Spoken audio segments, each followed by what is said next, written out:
যে রান্নাঘরে আজকে কুঁদরি, এই যে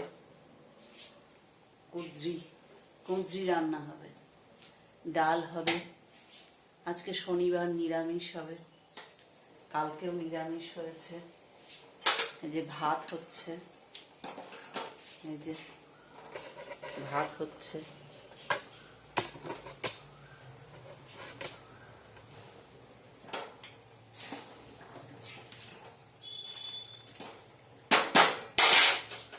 কুঁদরি রান্না হবে, কুঁদরি দিয়ে আলু দিয়ে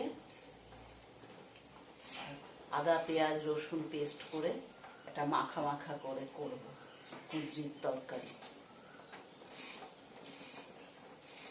ডাল করব। কুঁদরির এই তরকারিটা খুব ভালো হয়। এই যে এইভাবে কাটা, এইভাবে এইরকম ভাবে আলুও কেটে নিতে হবে। আলু কেটে নিয়ে কুঁদরি এইভাবে কেটে নিয়ে তারপরে তেলে ফোড়ন দিয়ে, জিরে একটু ফোড়ন দিয়ে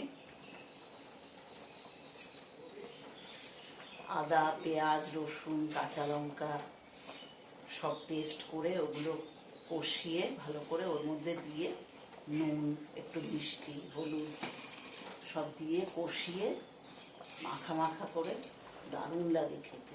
করে দেখবেন একবার, খুব সুন্দর লাগে। তারপরে কুঁদরি ভাজাও আছে, গোল গোল করে পিস পিস করে কেটে কুঁদরি ভাজা, একটু পেঁয়াজ দিয়ে কুঁদরি দিয়ে পোস্ত দিয়ে অনেক কিছুই হয় কুঁদরি দিয়ে।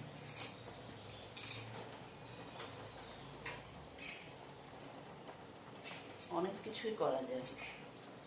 আজকে শনিবার তো নিরামিষ, ওই জন্য বিশেষ কিছু করবো না। বিশেষ কিছু করবো না, আবার পরে দেখাবো কি করছি।